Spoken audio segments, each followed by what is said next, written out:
Hello everyone, we're back with Higanbana no Saku ni, translated to mean the unforgiving flowers blossom in the dead of night, better known as just Higanbana. Sorry, my pop filter wasn't in the right place. Okay, last time we started the Princess's Lie, and right after I finished last episode I was like, wait, I didn't talk what I wanted to talk about. So I'm going to start with that. So, it's been a day, by the way, just for reference. It's looking like this is going to be a story of a bystander, or it could just be like exact same thing with chapter 2. I was like, oh, it's a bystander story, I get it. But no, actually it's chapter 2 was, he was the bully of another case. But it looks like the way she was talking earlier in last episode really made it seem like, she could do something about it, but she's actively not. Well, inactively not, because she's not doing anything. Like she's telling herself, can I really do anything? It's her fault. That's victim blaming. So I feel like it might be going that direction, but it could surprise me. Like, we're gonna get a flashback now of how she meant the black tea gentleman, I believe. And I imagine this is gonna be important. I do find it odd that Nozomi doesn't have a sprite. So is she not going to be relevant, like, in the grand scheme of things? Her name's Nozomi, right? Okay, let's get started. That day, Midori was forced to do all of the odd jobs for the drama club. She was left in the club room after the sun went down. She was making props for the play.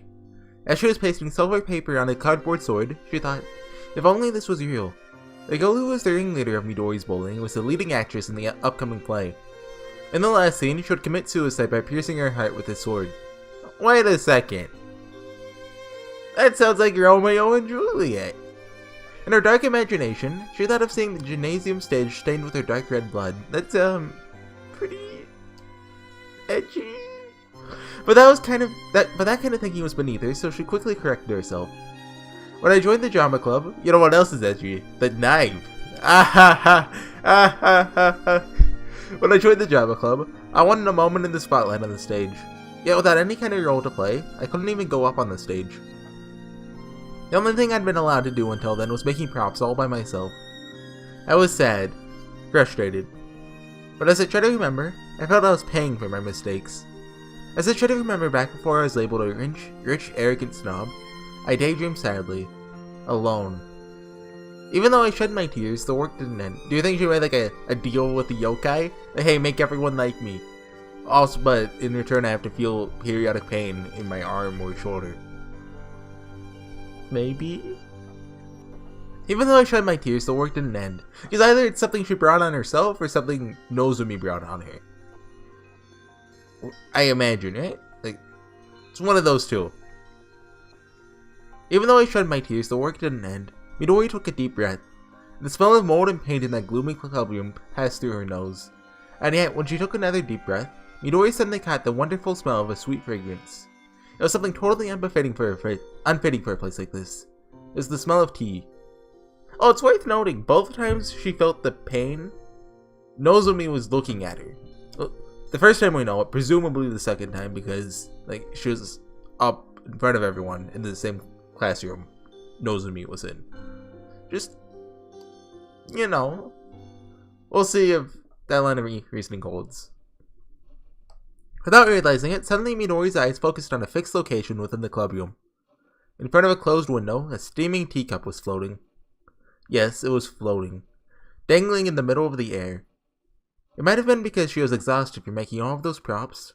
Midori just stared blankly at that strange sight. She had to be seeing things. Being bullied every day into making props and exhausted both physically and mentally, Midori thought as much. Because she wasn't even that shocked when that very teacup suddenly spoke. Continuing club activities until a time like this. You must be quite a dedicated young lady. It's the voice of a grown man. I couldn't tell if he was young or old, but it was a mysterious voice that seemed to resonate like an echo. I apologize. Did I scare you? No? Huh. Somehow, it seems the channel to your mind has coincidentally met with my own wavelength. Oh no, we're back with wavelengths. teacup said as it moved about. Gradually, I began to tell that it was as if an invisible man was holding the teacup in his hand. Then, as if coming into focus, the man who held the teacup began to appear. He was a man wearing a strange outfit arranged with a tuxedo? He didn't look like a teacher. Of course, he didn't look like a student either.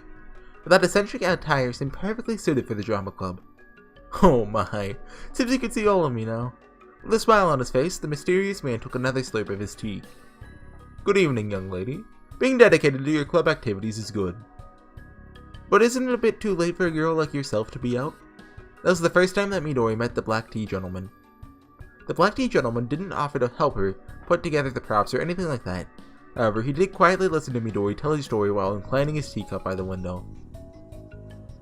You poor thing. Being an outsider in your own classroom and even in the clubs is truly regrettable. Well, class, that's fine. I didn't really like school since the very beginning. So what's troubling you must be the drama club then. I really love drama. On this stage I can become whatever I want. I can experience different worlds, different lives. Because I love that, I entered the drama club. And yet, you're treated unreasonably. Even now, you've been forced into making props. How regrettable. Midori stopped working. She began to sob. She hadn't joined the drama club because she wanted to make props. She wanted to shine. She wanted to be showered with applause. Even if she were bullied in class, she could endure as long as she could at least shine upon the stage. I think it's weird that she went from making props and 2 months later she was like one of the best actors in the drama club, if not the best. Because it says something along those lines, right? Because the way they auditioned for the role is by asking the teacher, being like, yo, I want to audition. So it's not like the kids could just bully her into not having a role, right? It sounds like she doesn't have a role, at least. You poor thing. But this is also some kind of fate. Fate? There are hardly any humans that exist who could see us unless we wish it to be so. In other words, our meeting here is quite miraculous indeed. Certainly is a miracle. Meeting an otherworldly creature in one's life is by no means ordinary. Now is your long-awaited chance. With my power, allow me to make your dream come true. Dream. That was a transition. No matter how much you might be bullied in class, as long as you can shine up on the stage, you said you would be happy.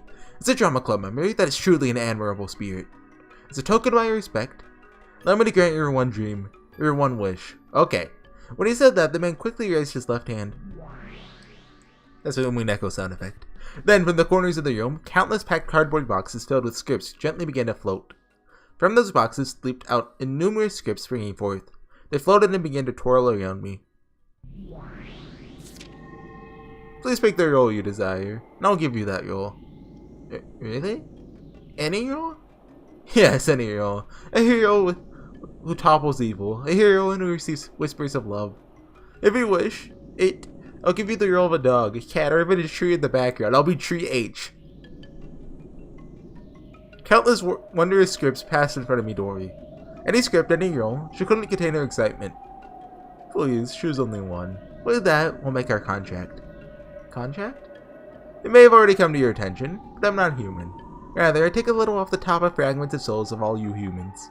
I'm a creature that ekes out of living on what is given to me. I've looked up that word before. I forget what game. Was it Grand Order? It was a while ago. I forget when. I'm just gonna assume it's ekes. Maybe X. Midori quickly realized it.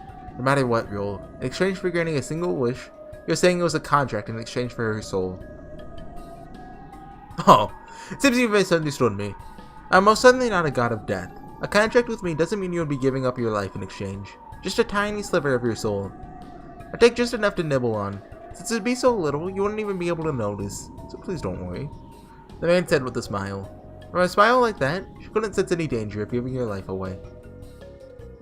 I mean, can we go into the details here? Like, how much of the soul? Like, 1%? 5%? 10? Midori made her decision without hesitation. Repeating her days like this, she was slowly being killed with the passing of each day. So she would make the contract with him. Cutting off something, offering a piece of her soul, seemed a much better option than being slowly killed. Wonderful. I respect the strength of your spirit. Of course you'll take the contract. Take this precious opportunity, take advantage of it, and start a whole new life. You'll make the best of tonight's miracle. You'll be born again. Occasionally, I've had the mystical experience of being on stage affect my real life. That's right. For me, this isn't a miracle that's just for a role in a play.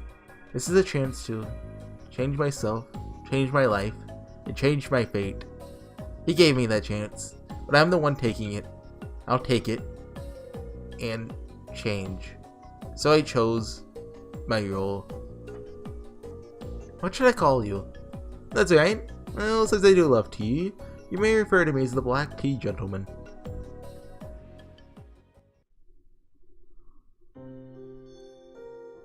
You know, I gotta be honest, I have never had tea. It's one of those things that's like, hey, I should try it sometime, but I just never really got around to it, you know?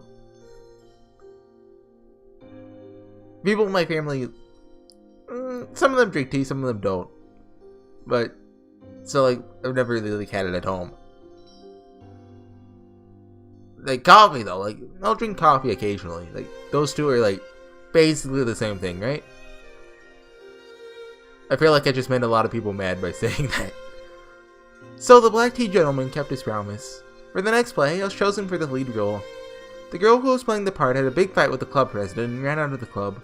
Since I could take up a role in the performance by chance, I carefully read her script.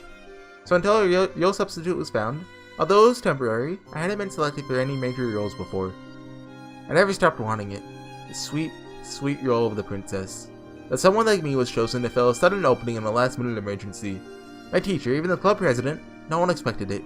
But I thrust all of my soul into that role. With that once-in-a-lifetime chance given that the Black Tea Gentleman gave to me. No. It's because I knew it was my only chance that I gave it everything I had. In practice and on stage, my mind was empty. I don't mean empty as if my mind went blank from nervousness. I mean it was as if everything about me, everything inside of me, had been hollowed out and everything had been used up. Everything was a dream. I have no memory of what happened until the curtain dropped. But when everything was over, I returned to my senses. I was surrounded by cheers and roaring applause. I don't know what happened. I was caught wide-eyed and confused in the dazzling spotlight. I have no idea what happened. The club president who was playing the lead took my hand and asked for an encore. At that moment, I finally realized and experienced it. On that stage, my party as the princess was a massive success. So was she like possessed when she was on stage, or is that just like, oh, I was so excited I completely forgot? Black Tea Gentleman, you did wonderful. I've been watching from here for some time. The shadows behind the curtain, the Black Tea Gentleman had been applauding for a while. Well, for a while as well. I had the best role, and it's all thanks to you. Yes, I gave you the best role that you wanted. However, the role was played through your strength. Receiving roaring cheers was most befitting your wondrous talents. I'm happy. I'm happy. It was so bright, I couldn't see anything. You've already been reborn. You got your chance and you took it. You mustn't forget that strength. Since you've cleared your past life, you'll be much ready for it, wouldn't you say? I'll not forget. I'll never forget this feeling. I want to protect that smile. And do not forget our contract either. The Black Tea Gentleman said with a smile, and with those words, he disappeared. Even if she were to be killed by having her soul torn out from right there, it no longer mattered, because she was on top of the world. I mean, I'd say that it kind of matters, but the miraculous choice. The miraculous princess. From that day forward, she was called Princess Midori. She was admired by the girls at school and became well respected. Summer vacation ended and a new semester began. And if that semester had never happened, the bullying of Midori stopped entirely. Those that had once bullied her, everyone, acted almost as if it never happened. They fussed over Midori, called her princess, and gave her praise. At first she thought everyone was a little inconsistent, yet on the other hand, it didn't feel bad to be respected and loved. It was then that a feeling of delight began to take hold of her. She decided that she wouldn't flaunt her wealth anymore. Just like that princess, she would become sweet, kind, beautiful princess with a heart loved by all. But, so, I thought it was Romeo and Juliet. Admittedly, I haven't read Romeo and Juliet. Like I was supposed to in high school, but I was like, how about instead of that, I just read the Spark Notes page? Because Like, I've tried to read some Shakespeare stuff, but I've just never gotten into it. Like, I read some of Macbeth and some of Hamlet, but I was like, I need to read at least those two. Like, what are the big Shakespeare plays? Like, Hamlet, Macbeth, Romeo and Juliet. What's the Midsummer Night Dream? Is that Othello? Those like the big five? Maybe I missed one, but... Anyway, a beautiful princess with a heart loved by all. From that chance on stage, I was reborn. Even now, no one remembers what happened that semester anymore. And as for the boys, their faces turn bright red just from seeing me walk past them. The girls adore me and want to call me their friend. Based on how I act, everyone is moved to joy or sorrow. It's as if my casual actions are treated like those of a celebrity. I've started to become a legend at school. Midori-chan is awesome. She's so cute. I want to be just like her. Princess Midori is so sweet. It would be so nice if she would call my name just once and smile. What if Princess Midori is going to do another performance? Better keep an eye on that drama club. Alright, lesson time. Don't get excited. Don't forget what you've learned. I really misjudged Kusunoki's true potential. I have no excuse for how I've acted lately. It's fine, Club President. I'm also going to do my best at practice, and I'm going to work hard to become an even better actress. That's our Princess Midori! How come we never noticed there's such a wonderful girl like her in our class before? In the classroom and in the club room, voices of praise washed over Midori. These voices gave Midori self-confidence and courage, and so, without being conceited, Midori strived to practice. Most of all, she changed her heart so she would become someone loved by all. If one's heart changes, that changes the body as well. Her slumped shoulders that always hung her head in shame suddenly lifted and straightened, and her posture became exquisite. Even her voice held a dignified tone, and those that heard her voice couldn't help but turn their heads and to listen. Her face also changed beautifully, making onlookers want to sigh. She was already a different person from the first semester.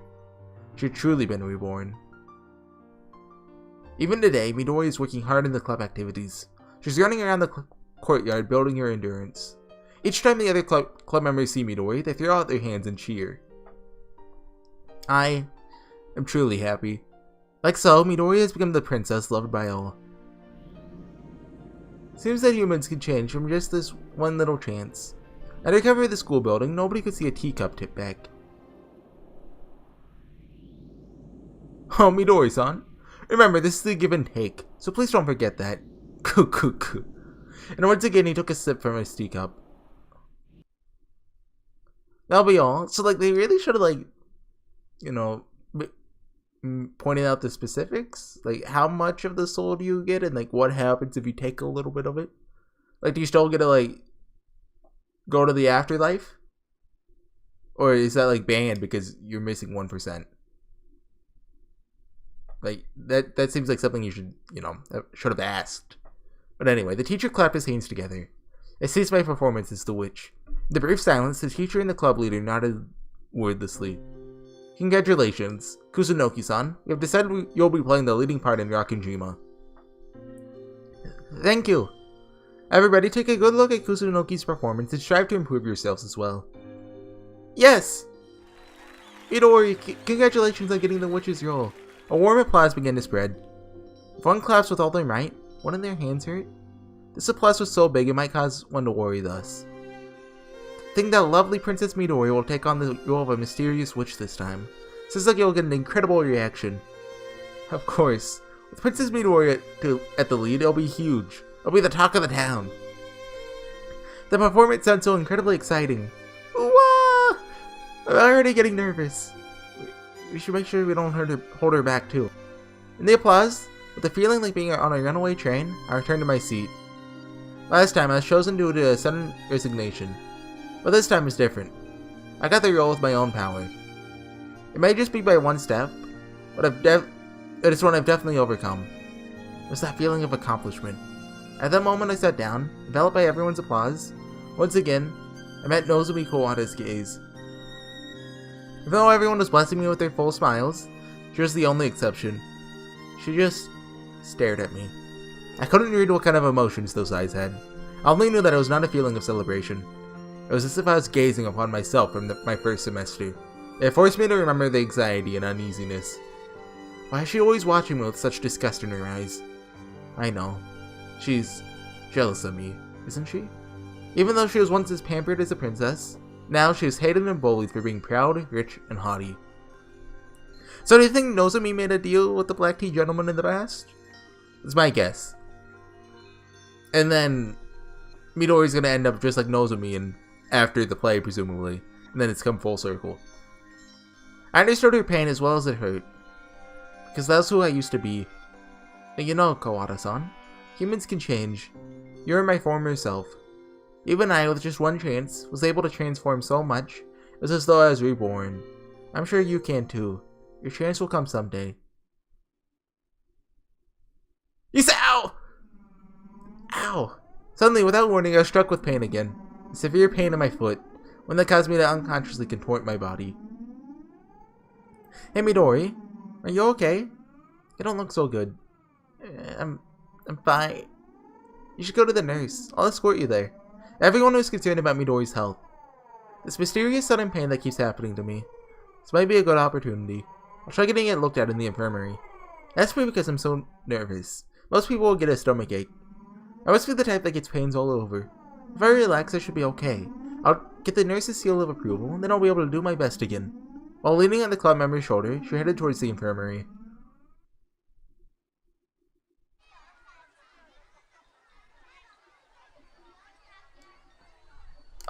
I think the nurse had us right back in the first episode? First chapter or whatever? I vaguely remember her. Or maybe she was in the opening or something. It doesn't look like there's anything particularly wrong. The school nurse put it bluntly. The pain in your foot had completely disappeared when you come to the infirmary. There seems to be nothing wrong, so you shouldn't have sudden pains like that. If it keeps happening all the time, you should get checked out in a real hospital. No, I'm fine.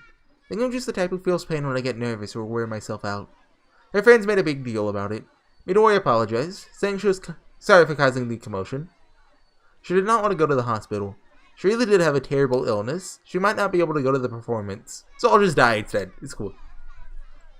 Since she'd just been chosen as the lead role, that's one thing she absolutely couldn't accept. When she said she was fine, the nurse couldn't do anything else for her. Strange things happen sometimes. With that, she held her pencil between her nose and upper lip and tilted her head. Isn't Higanbana supposed to be up here? Nothing particularly wrong. Those words relieved Midori, but wondering what the true reason was for the pain caused her mind to wander. Before, the pain would come once every 10 days.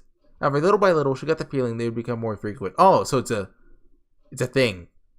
Even though the pain used to hurt only when it was touched, or just be a dull pain, lately the pain was becoming more frequent, and intense enough that her face would show it.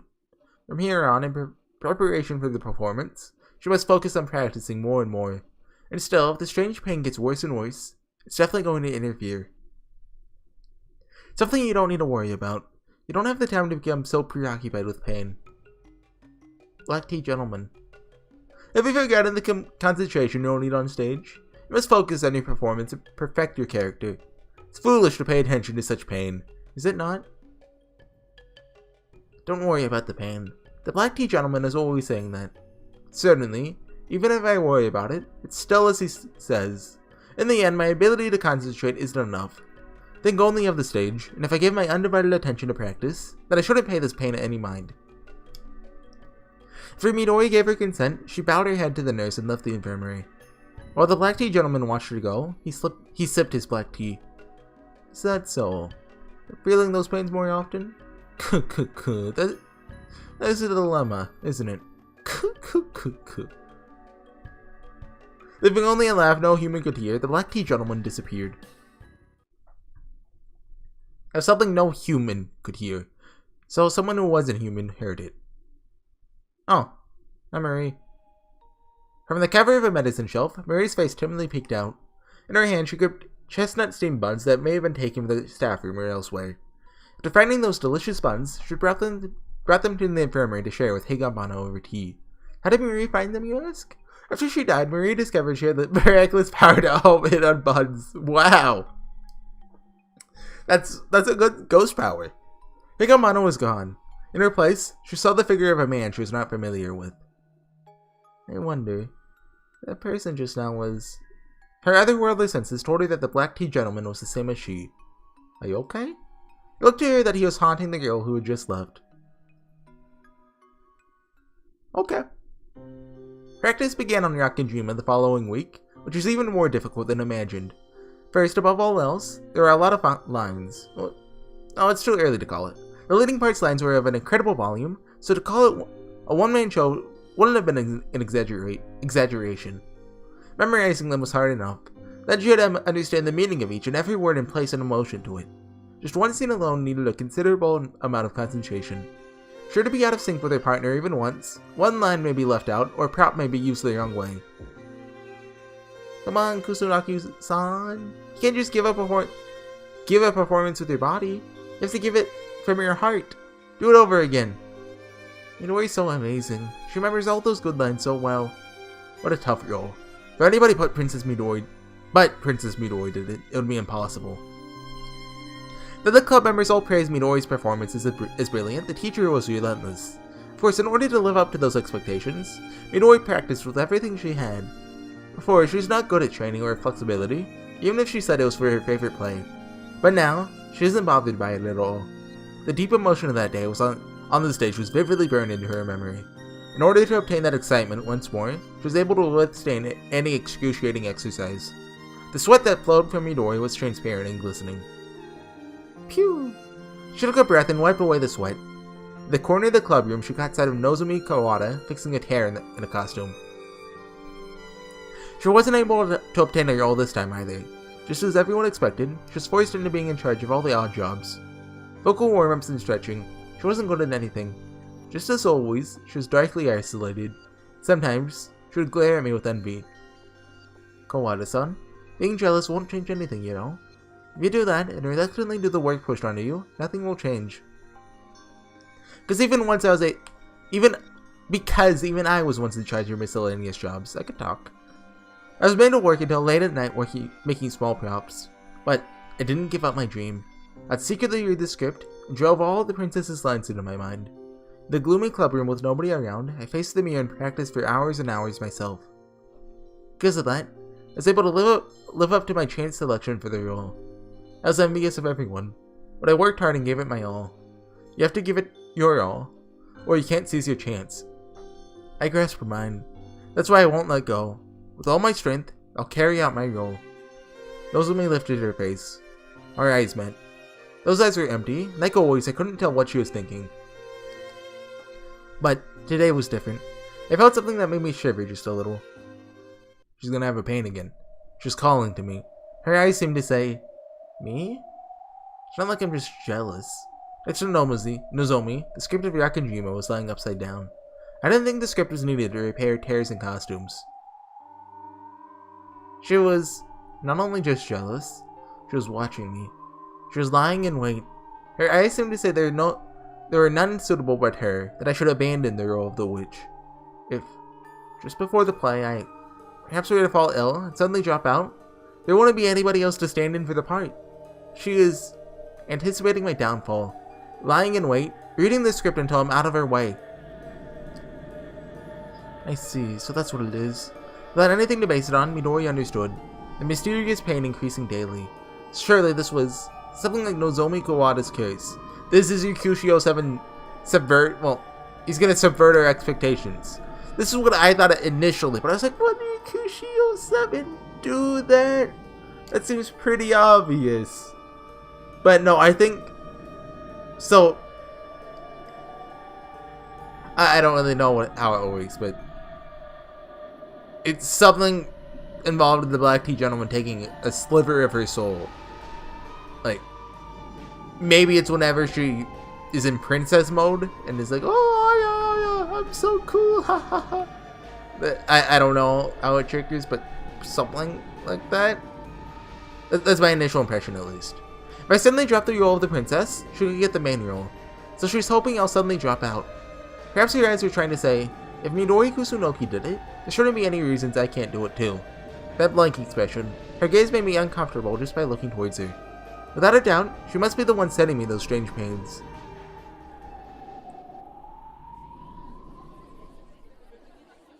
Midori? Are you okay? My friend called and I returned to myself. To think that Kawada-san is sending me a curse and causing my pains. Now I'm starting to imagine strange things. I wonder if I'm just tired.